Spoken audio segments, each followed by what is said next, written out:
Hey, Priscilla. Hey, German. What's going on, everybody? Welcome back to the Fourth Generation podcast.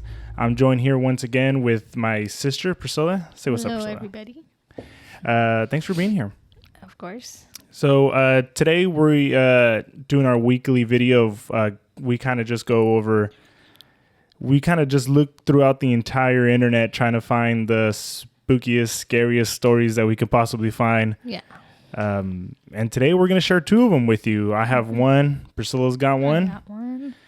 You ready to go? Let's go. All right. Let's go ahead. Let's get started.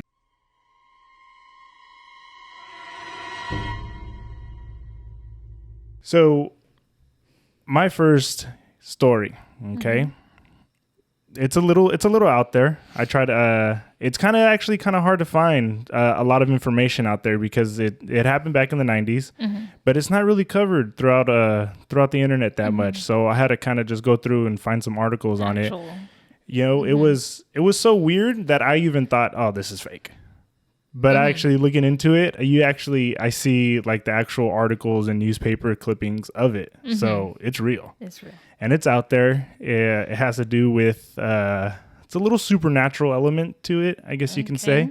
Mm-hmm. Definitely a little weirder than the one I did last week. Mm-hmm. Okay. So here we go. Story number one. I'm going to go ahead. I'm going to cover the case of, the mysterious death of Christopher Case. You ready? Okay. So just to give you a little bit of a backstory, Christopher, he was a radio DJ from Richmond, Virginia, mm-hmm. right?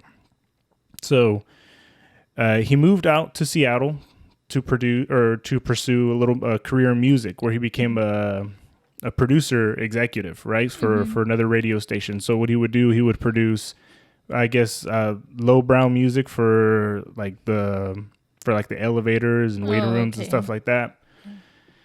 He was, at the time of the story, he was about 34 years old or 35 years old. Mm-hmm. And so this story happened in 1991. Okay. So he moves out to Seattle, and from everybody's accounts, he gets along great with everybody, right? Mm-hmm. He's a fitness fanatic.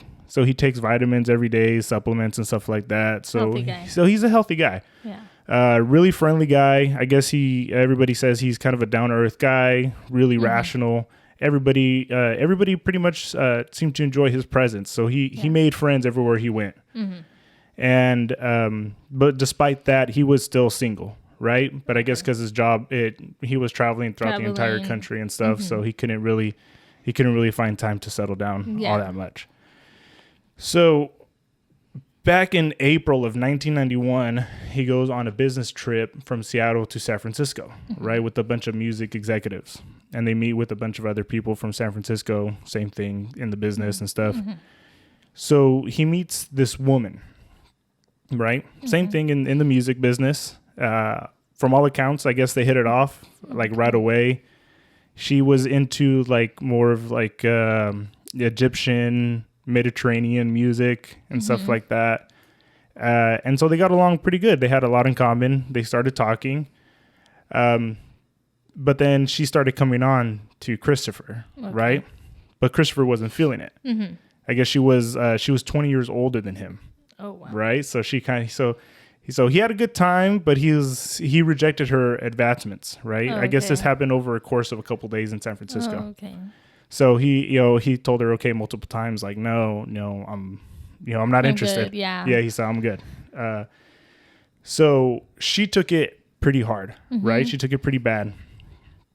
And so this is where things start to get a little weird. Mm-hmm. So when she took the rejection, she took it bad, and she claimed to be a witch. Yeah. Mm-hmm. A witch. Interesting. So she claimed to be a witch, and she said that she had put a curse on Christopher, mm-hmm. and she told him, you're going to be dead within a week. Right? Weird. Yeah. And so, and this, she's like, what? She's 55 years old. She's mm-hmm. 20 years older than Christopher. Christopher's at this time, he's 35. And then Christopher, he kind of brushes it off. He goes, okay, crazy whatever. Chick, yeah. And I guess, so this interaction did happen because I guess there was other witnesses there that actually saw everything go down. Like some of his work executives all saw that. And then right after that, he calls his friend Sammy, who's a girl. She still lives in Richmond, Virginia. So he calls her and tells her the whole story, right? He's just like, hey, this weird chick. Yeah. Tell me, she came on to me. I didn't like it, right? So a couple days goes by. He goes back to Seattle.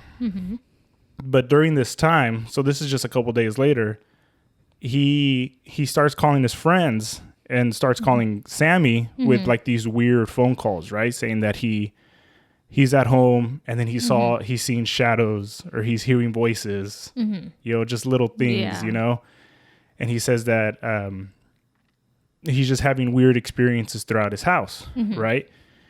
And so he's relaying this to his coworkers. He's relaying this to his friend Sammy, who still lives in Richmond, Virginia. And I guess it got so bad one day. So this is what the story that he said, that he had I guess you can say it was kind of like a sleep paralysis episode. Okay. But he said that it got so bad that he can feel a presence like choking him out and actually holding down and then choking. And that he said he was able to fight it off. And once he got up, he had scratch marks on his neck, I guess on the outside of his neck. And he said that there was blood on his pillow. Yeah. And so this freaked him out so much that he went off and he bought a bunch of crucifixes. He bought a bunch of books on the occult and stuff like that. And he was asking the shop owner of where he bought all this stuff, like, okay, how do I fight? I guess he was saying, how do I fight demons or how do I fight curses and stuff like that? And the guy was like, okay. And I guess he shared a little bit of information. There's really not a lot of information of what he told them. But I guess whatever happened throughout the week scared him enough to where he started missing work. He started, I guess, a lot of people saying that he was acting weird around them, that he was acting super paranoid. He was always looking over his shoulder. Yeah. They said he was like really sick and really sleep deprived and stuff like that. And so everybody thought like this was out of character for him because he was such a rational human being. He's not even like religious or anything. He didn't believe in any of that. So everybody thought it was just super weird. And one day, I think it was like 4 days after, this was all within the week of that visit to San Francisco. So I guess a couple days after, something happened in his house that was so bad that it drove him out. And that he told his friend Sammy, okay, I'm gonna stay at a hotel in Seattle, right? So he took off from his house. Yeah. But the thing is like, well, this is before cell phones, so she didn't have any way to reach him, to contact him. So she called the cops. She asked for a welfare check, and so they went by to his house, and the doors are locked, so they couldn't find anything. There was nobody there. And I guess she didn't know which hotel he was staying at, so they didn't know. Yeah. So I guess a day after that, he left a voicemail for her, right? I guess during this voicemail, she said that he sounded super calm. He said, I think tonight's my last night. Yeah, he was like saying some weird stuff. Yeah. And then even before this, he was calling his other friends saying he was like, oh, I don't think I have much time left. So, saying just weird stuff. Yeah. And so she listens to the voicemail. She says, oh, he sounded eerily calm for someone in his situation. Like it's almost like he kind of accepted his fate a little bit. Yeah. Right. So she calls the cops again. This time they go by the house, and this time they force their way in.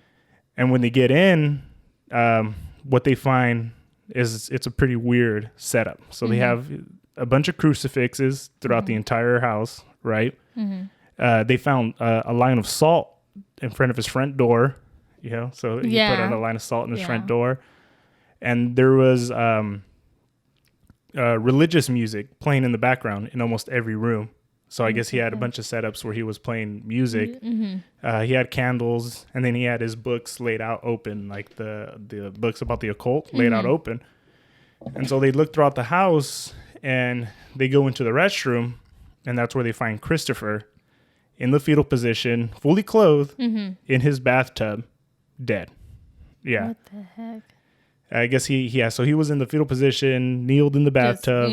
He had his forehead up against the wall, and he had passed. He had passed, I guess, just a few a few hours earlier. Before. So they did the coroner report, and I guess the cause of death was myocarditis, right? So I guess he had a heart attack. Okay. So his heart stopped. But it's weird because he's a 35-year-old healthy male. Yeah, and myocarditis. I mean, it affects. I think it's like 1 in 10,000 people every year. Okay. You know. So he essentially had a heart attack. Yeah. Yeah. You know. So what do you think of that? That's crazy. She was a witch, bro. She was a witch. You think she like legit the curse worked and stuff, that he started seeing stuff in his house? Yeah. I mean, there's crazy people out there. I believe there's witches out there, so I believe that he legit had a curse and died. Yeah. Yeah, I thought this one was, because I heard the story. I've heard this one years ago, and I was like, oh, okay, that one's fake. Yeah. But then I came across it again last week, and I was like, okay. All the evidence and. But then I looked it up, and then like you see like newspaper clippings, like the articles actually there. They have the coroner report up and everything, and it's like his official cause of death was the myocarditis, the heart attack. So I mean, I don't know. Do you think maybe it's just maybe she got in his head and he legit scared the life out of him? Or? It could be that, but then I mean, he was healthy and everything. Yeah, I guess he worked out quite often.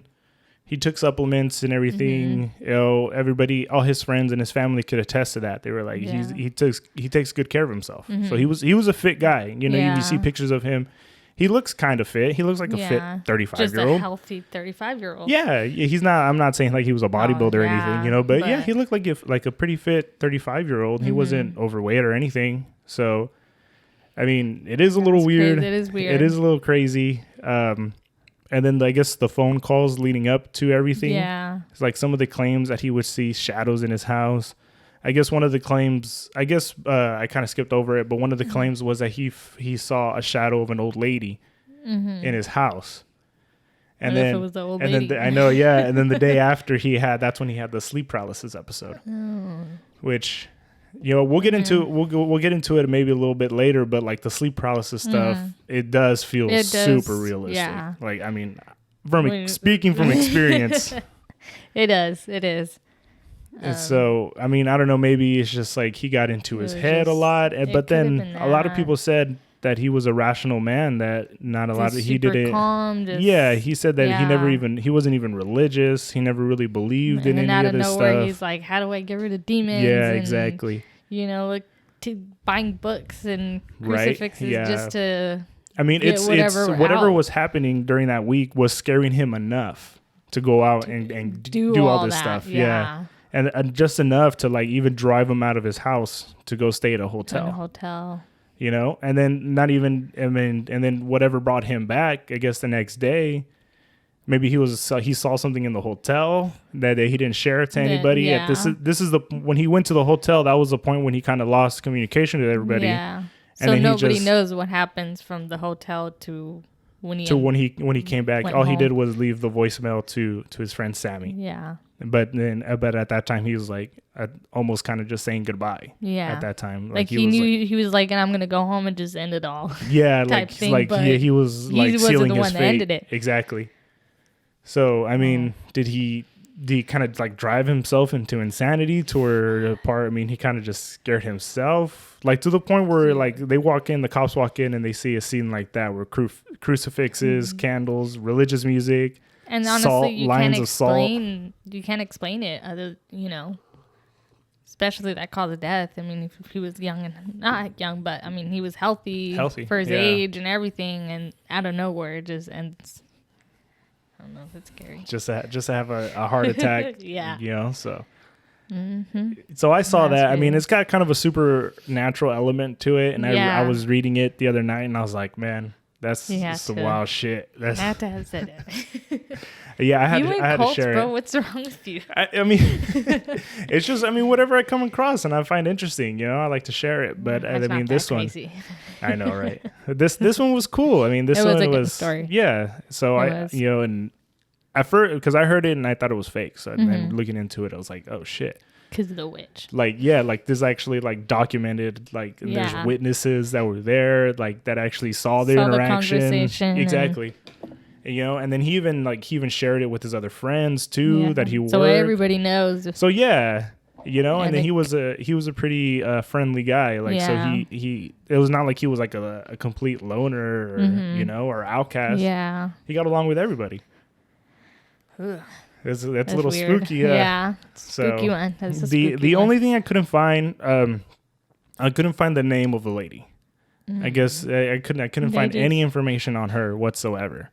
Yeah. So like I tried to figure out, you know, even some of the newspapers, because the official newspapers just kind of talk about like the scene of what like the cops walk into. Yeah. Not a lot of like what. Tell too much what about was the lead up to it. Exactly. The backstory to it. Exactly. But they do talk about it enough to where you can tell like, okay, this was real. Like it actually happened.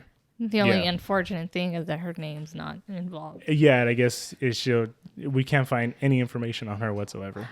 Yeah.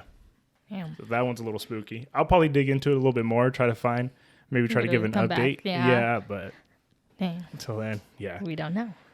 Ooh, spooky. Chills. All right. You ready to share yours? Yeah. Mine's not as spooky, but yeah. You like to go more into the true crime stuff. Yeah, I'm more true crime. Yeah. Which I think, your story last week was a little more popular than mine. I know. Yeah, a little more true crime fanatics out there. More views than usual. Go ahead.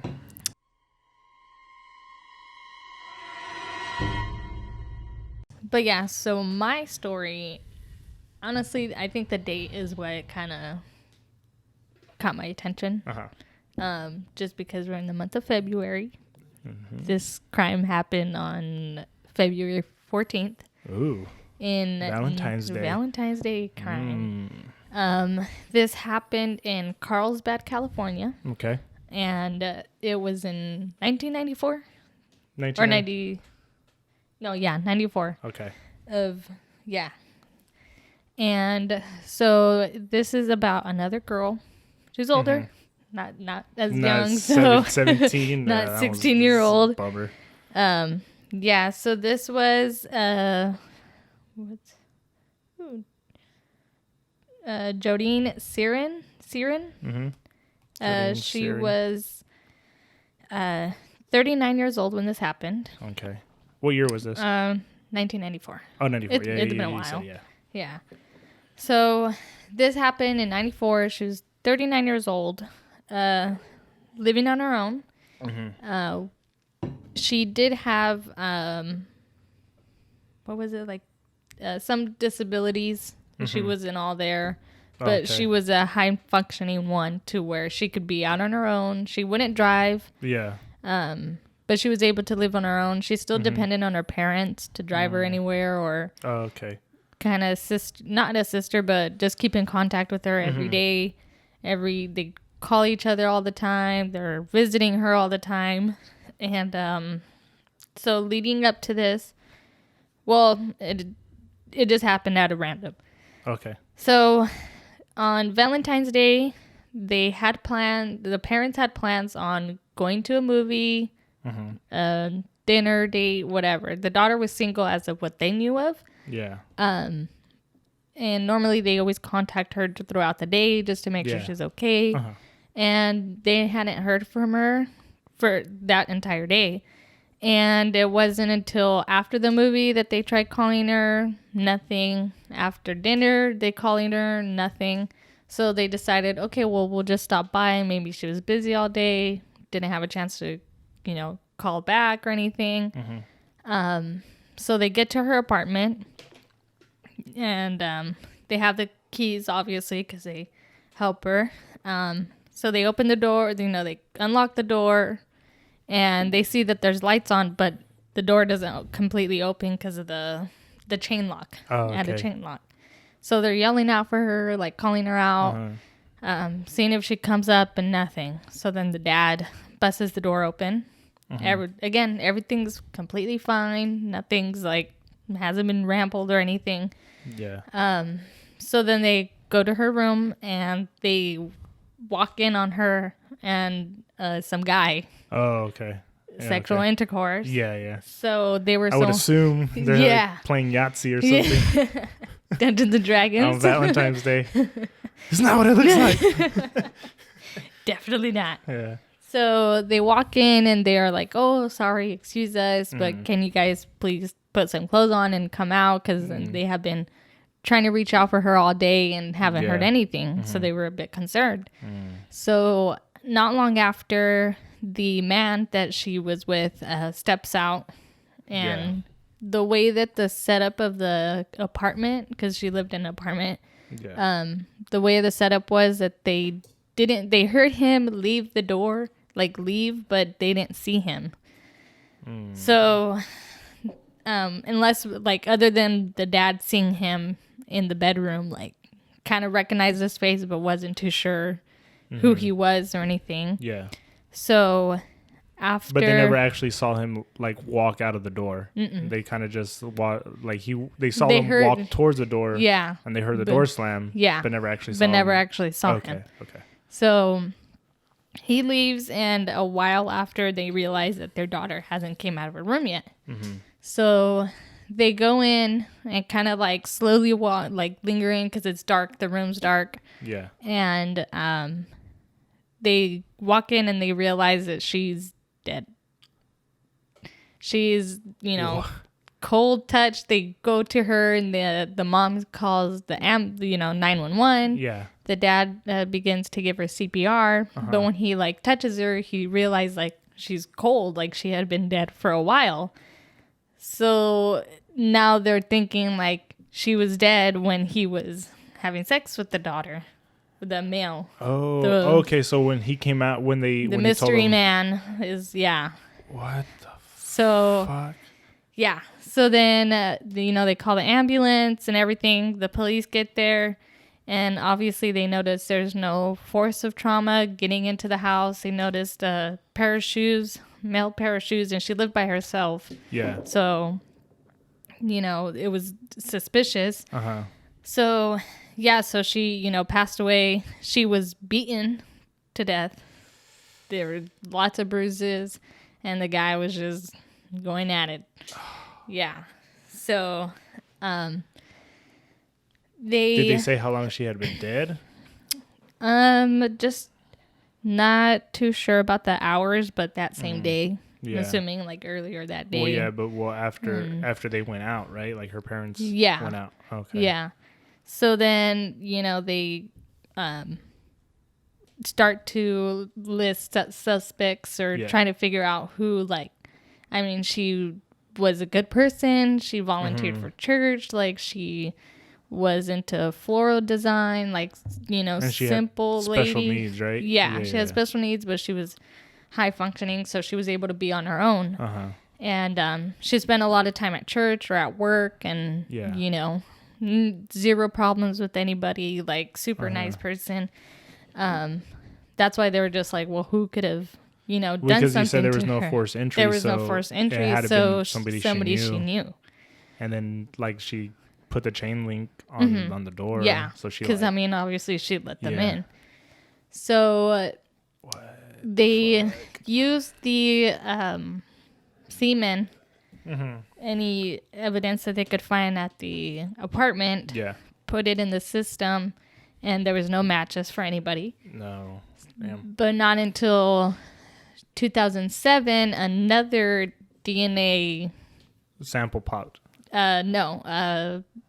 Over the years, technology has improved and it's easier to match people so when they put his DNA in first, they just assume he's never done anything, or if he did do anything, they didn't ask for DNA samples, so they couldn't find a match for anything. So it wasn't in 2007 where I think the system that they used. What? No, go ahead. Oh. Yeah. Scaring me. No. No. Look out. No, so the system that they used is able to tell the I make you lose your train of thought. Damn it. My bad. Things are getting spooky here, man. What it is? I'm you sorry. staring it into nothing? Yeah. No. I'm sorry. So the technology that they used in that time, in 2007, were able to figure out the age, the race of the male, and kind of get a somewhat of a picture of the They were able person. to build a DNA profile. Yeah. Oh, okay. I get what you're saying. So again, nothing. They still no match. And usually with DNA samples like that, you can at least match to a member, like a family member of that person or anything, and there was nothing. So it wasn't about a couple years later that there was this one person, this one male, who was around her age, at what age she would have been at. Yeah. Had committed what do you call it? What? Like they suspected of him of a robbery. Oh, okay. Like a person of interest in a robbery. He was a suspect. He was a suspect. Yeah.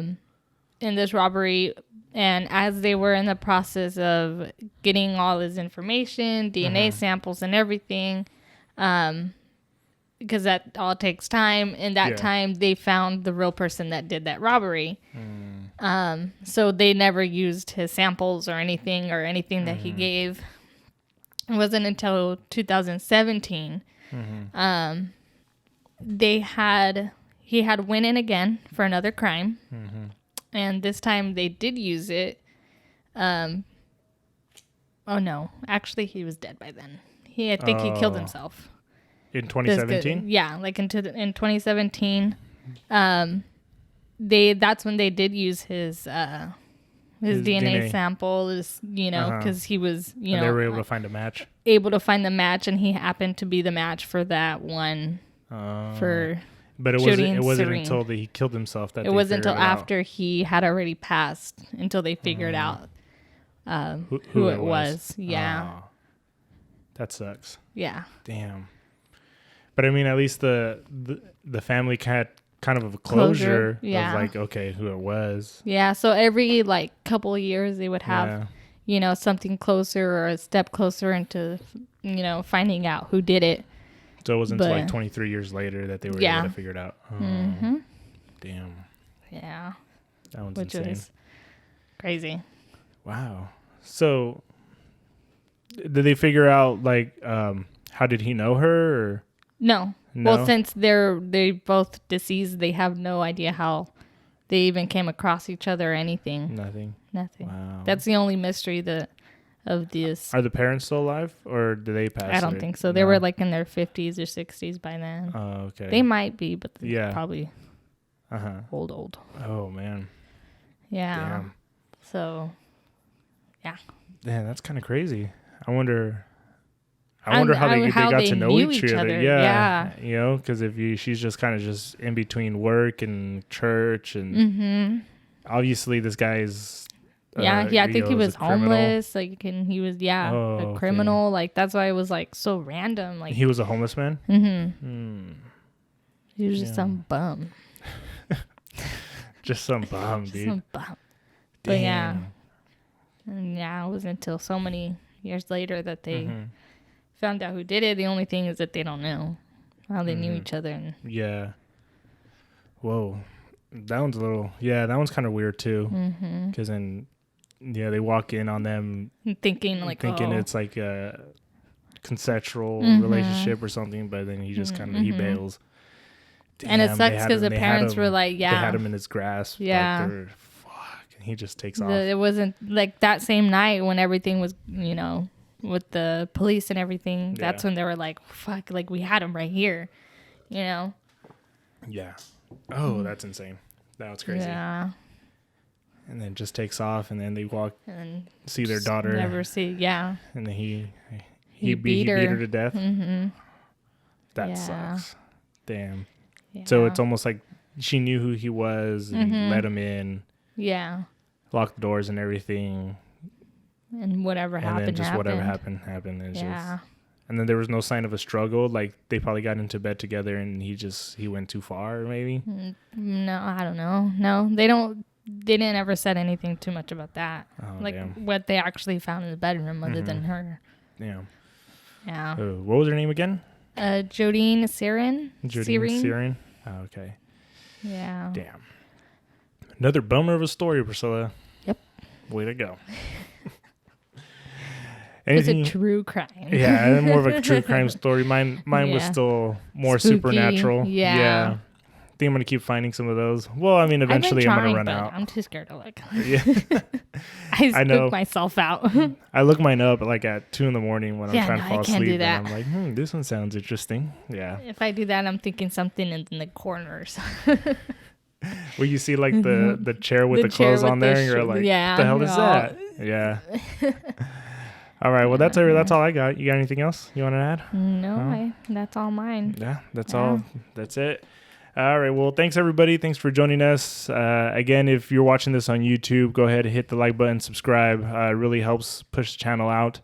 We're going to bring you a couple more stories next week. If you have any stories that you have in mind that you want us to cover, go ahead, put in the comments. We'll look into it. Yeah. And we'll go from there. For those of you listening on Spotify and all the other podcast stuff, thank you guys for joining us. We'll see you guys all next time. All right. Thanks, guys. Bye. Bye.